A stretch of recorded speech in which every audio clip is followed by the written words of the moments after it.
São 8h47, o governo publica regras para criptomoedas e o Banco Central será o responsável por regular o setor. Para falar mais sobre esse assunto, a gente recebe o especialista em criptomoedas, Thiago Barbosa. Como vai? Muito obrigado, doutor, pela atenção e pela gentileza por participar da programação da Jovem Pan. Bom dia, Thiago. Tudo bem? Tudo bem. Prazer meu em participar. Bom, esse setor é um setor que às vezes é muito desconhecido, mas a gente sabe que tem pessoas que investem pesadamente nessa área de criptomoedas. A gente vê, inclusive, as criptomoedas rendendo muito dinheiro. Eu pergunto, que tipo de regulação esse setor precisa? Por que pode ser um setor que oferece alguns riscos se não houver essa regulamentação?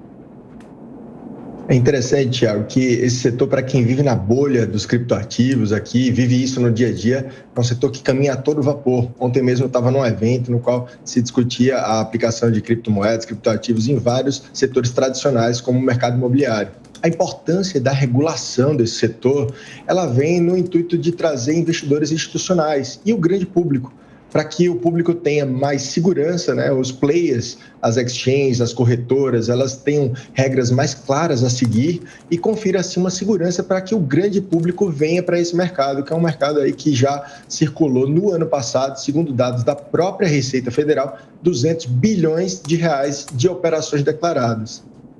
Bom, na sequência, a pergunta do nosso comentarista Diogo Schelp. Bom dia. A gente sabe que muitos bancos centrais, mundo afora, estão estudando ou já implantando as chamadas moedas digitais, né, dos bancos centrais. O próprio Brasil, o Banco Central Brasileiro, tem um projeto para lançar o real digital já no ano que vem. Eu gostaria de saber se essa possibilidade enfraquece as criptomoedas. Bom dia, Diogo. Perfeito. O projeto piloto do Real Digital, ele já está em fase de implementação, e essa implementação deve ser concluída aí até o começo de 2024. Ao contrário do que pode parecer, a implementação de um projeto de Real Digital, ela mais fortalece o ecossistema dos criptoativos do que enfraquece. Isso porque o Banco Central entra em contato tanto com a tecnologia blockchain como com os players para desenvolver tecnologias e poder fazer as transações que são tradicionais entre mercado brasileiro e o mercado estrangeiro de forma mais rápida. Então, ao invés de fazer um afastamento das criptomoedas, pelo contrário, eu acredito que isso vai ter uma aproximação entre o mercado tradicional, que vai passar a utilizar a tecnologia nova de blockchain, derivada aí dos criptoativos, e o mercado já dos criptoativos que vem aí chegando com tudo. Agora, doutora, a CPI das criptomoedas que acontece em Brasília pretende investigar até 11 empresas acusadas de operações fraudulentas. É mais fácil dar golpe em quem decide investir nesse tipo de recurso? Quais cuidados tomar? Infelizmente, Adriana, em todo mercado que surge, os golpes são muito frequentes porque as pessoas ainda não estão acostumadas com a tecnologia. Se a gente fizer um retorno ao passado, pensar quando surgiu o e-mail, ninguém estava muito acostumado ainda a trocar e-mails, etc. E havia aqueles spams e aqueles cliques, links ali maliciosos que você clicava e perdia seus dados, um hacker conseguia acessar sua conta. Hoje em dia, como muita gente está entrando nesse ponto da tecnologia, ainda há muitos golpes e pessoas iludindo a população com promessas fantasiosas de percentuais que são totalmente fora da realidade. Nesse sentido, essa CPI tem um ponto bem importante, que é fortalecer o mercado do cripto e vai ajudar nesse momento que a regulação vem vindo. Por quê? Ao mesmo tempo que a CPI corre atrás daqueles que deram um golpe no mercado, por outro lado, o setor e o legislativo vai agora montar, aí, junto com o Banco Central, uma regulação do setor. Ou seja, você vai ter um fortalecimento das instituições.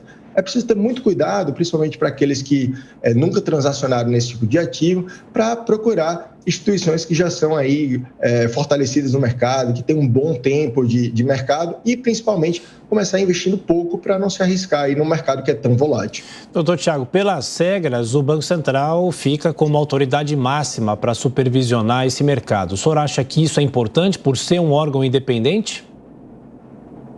Perfeito, Tiago. O Banco Central ele já era esperado por todo o ecossistema como órgão regulador. Acredito que é um órgão que tem aí a sua independência e, mais que isso, tem um conhecimento técnico avançado desse tipo de tecnologia e pode aí regular com mais propriedade do que outros órgãos. Muita gente criticou e entendia que algumas diretrizes já deveriam vir direto da lei.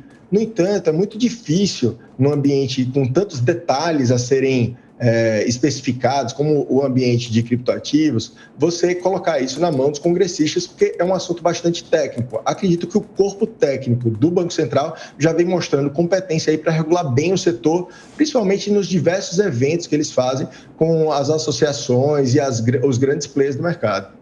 Diogo Schelp. A gente sabe que uma das características essenciais das criptomoedas é a descentralização. Não é? O fato de você ter uma regulação por parte do Banco Central, que é o que há de mais centralizador que se pode pensar em política monetária, não é um contrassenso? Isso realmente, Diogo, é um contrassenso. O próprio nome já fala, né? O Banco Central do Brasil é um órgão totalmente centralizado e aí você tem uma contraposição. Qual que é o ponto? Quando se fala em criptoativos, você tem, de um lado, os maximalistas, que veem nesse tipo de ativo uma forma de transacionar fora das vistas do Estado, criar uma moeda paralela que não depende do governo para ter sua valoração, seu câmbio, etc. Mas, do outro lado, você tem grandes players que veem nisso uma forma de investimento. Então, apesar de ser um contrassenso, para aqueles que querem fazer transações menos, não digo menos reguladas, mas uma transação via P2P, que é pessoa a pessoa, sem passar por grandes instituições, esse é um caso que são a minoria. Né? E aí eles vão fazer isso de forma descentralizada, via exchanges descentralizados, etc. No entanto, a gente precisa pensar que existe um outro lado da moeda. Existem os fundos e os investidores institucionais que devem prestar conta aos seus cotistas. Então, como administrador de um fundo ou um grande investidor, você vai precisar de um conjunto de regras claras, medidas protetivas, regras de governança para dentro das empresas de criptoativos, para que você consiga verificar minimamente que uma instituição é sólida o suficiente para você fazer um aporte do volume que um fundo de investimento realmente faz.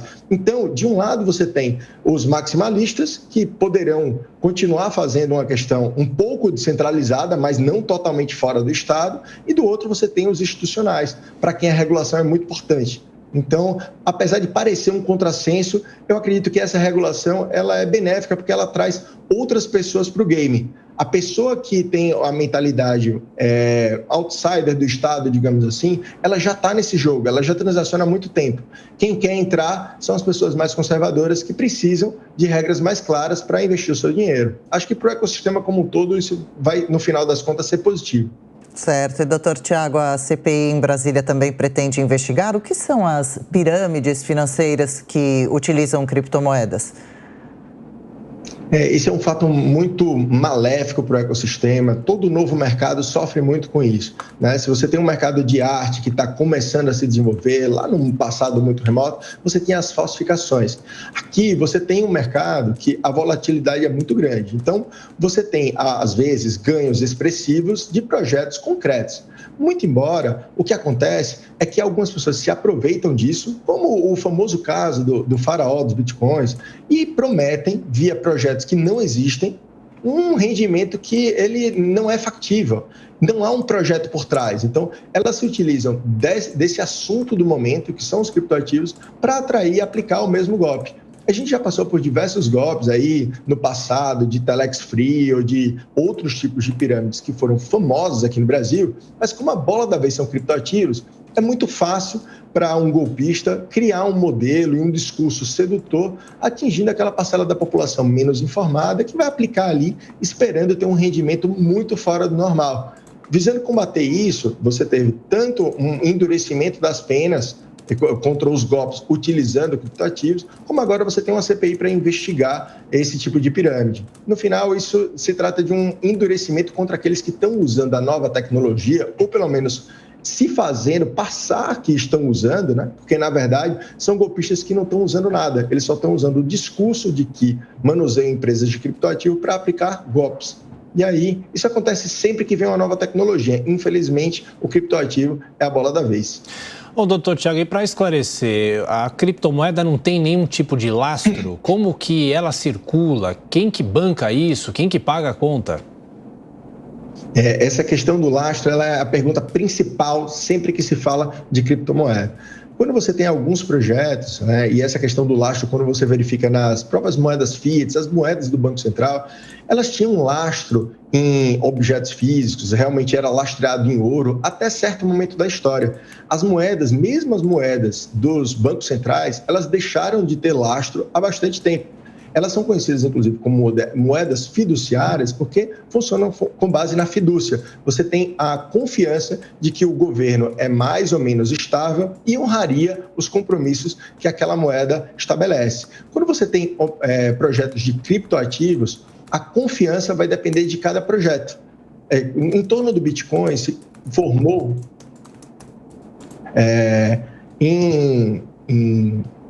Desculpa, cortou um pouco para mim, mas quando se fala de normal, Bitcoin... doutor, pode continuar. Ok. Quando se trata de Bitcoin, a confiança veio do próprio ecossistema. E a forma como ele foi montado, para prevenir fraudes, prevenir alteração na sua composição de transações e principalmente ter um número limitado de criptomoedas, que são 21 milhões de unidades de Bitcoin, faz com que a confiança da comunidade acredite ali uma fidúcia para essa moeda que é o Bitcoin. Então, essa questão do lastro, ela não é um assunto que se mantém nas moedas fiat, mas como a gente tem uma experiência de pensar que o governo tem reservas de ouro e etc., que lastreariam ali a moeda fiat, geralmente o público em geral faz essa discrepância entre a criptomoeda e a moeda fiat. Mas, na verdade, quando se analisa mais proximamente, vai se ver que nem a moeda fiat, o real, tem lastro algum, nem o criptoativo. Então, o lastro é a confiança da comunidade. Diogo Schelp, mais uma pergunta. Eu estava analisando aqui o gráfico da evolução da cotação do Bitcoin nos últimos 5 anos, né? E é muito interessante porque em 2021 parece ter chegado ao auge do valor do Bitcoin. E hoje a moeda, essa moeda digital, ela vale menos da metade do que estava valendo em novembro de 2021. Eu gostaria de saber por que caiu tanto a cotação do Bitcoin e se o investidor que está entrando agora nesse jogo pode correr o risco de ver o valor cair ainda mais ou ainda há perspectiva de crescimento. Diogo, esse mercado, todo mundo fala que não é para cardíaco. É uma verdadeira montanha-russa. Nós tivemos aí em 2021 um ápice que chegou a cerca de 330 mil reais. O valor do Bitcoin hoje é de cerca de 126 mil reais, então menos da metade, como você muito bem pontuou. Então, é um mercado que flutua muito. A primeira pergunta é, por que flutua tanto? A existência de um criptoativo e a transação por parte da comunidade global, que é um ativo que não conhece fronteiras, né? Você faz diretamente na internet, ela vai variar de acordo com várias questões macroeconômicas. Exemplo, algum país entra em cena e bane as criptomoedas. Recentemente, nós tivemos aí uma investida da SEC, que é a CVM americana, contra alguns tipos de criptomoeda. Isso faz com que alguns investidores, eles fiquem assustados, achem que a demanda vai diminuir e façam uma corrida para vender esse tipo de ativo. Então, toda vez que você tem uma questão política em algum país que pode afetar a circulação naquele país, ou algum tipo de restrição, ou uma popular caça às bruxas, como você tem aí o episódio da SEC, o mercado entra ali em pânico e quando muitas pessoas começam a vender, o preço do ativo cai abruptamente. Como esse mercado é um mercado 24/7, ele funciona de domingo a domingo, 24 horas, muitas vezes, no próprio domingo aqui no Brasil, já é dia lá na China e algum evento relacionado a uma crise energética, porque o Bitcoin precisa de energia para fazer a mineração, vários pontos macroeconômicos, eles influenciam digamos assim, no feeling das pessoas que estão investindo. Episódios desse agora, como tiveram nos Estados Unidos, são muito emblemáticos, porque quando se há uma ideia de que o Estado pode criar uma grande investida contra os criptoativos, é natural que muitos investidores se assustem e vão prover liquidez, eles vão vender os seus ativos. Isso faz com que o preço caia abruptamente. Ô, doutora, só para a gente encerrar, há pouco a gente comentava que o Banco Central que deve fiscalizar, ou melhor, regular o setor, né? Fiscalizar é diferente de regular. Quem deve fazer a fiscalização das transações por criptomoedas? De qual forma isso deve acontecer? O órgão regulador e fiscalizador também será o Banco Central. Nós temos aí uma divisão de competências para aqueles projetos que são classificados como valor mobiliário. Foi resguardada a competência da CVM e para os projetos em geral e todo o ecossistema dos ativos virtuais, ele ficou a cargo do Banco Central.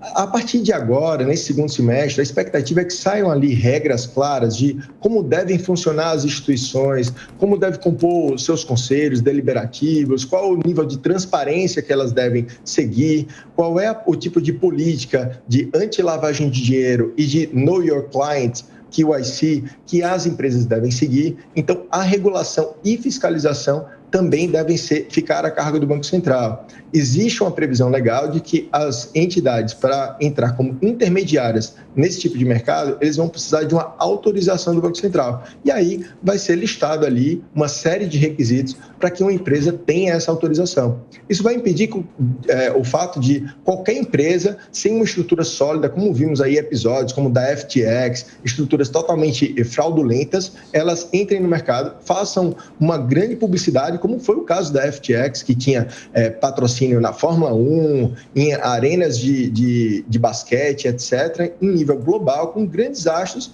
mas eles fazem isso só com uma casca.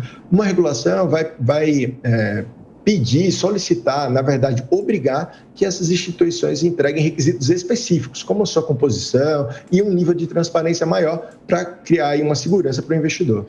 Dr. Thiago Barbosa, especialista em criptomoedas, muito obrigado pela entrevista à Jovem Pan. Bom domingo, até a próxima. Muito obrigado a todos. Bom domingo.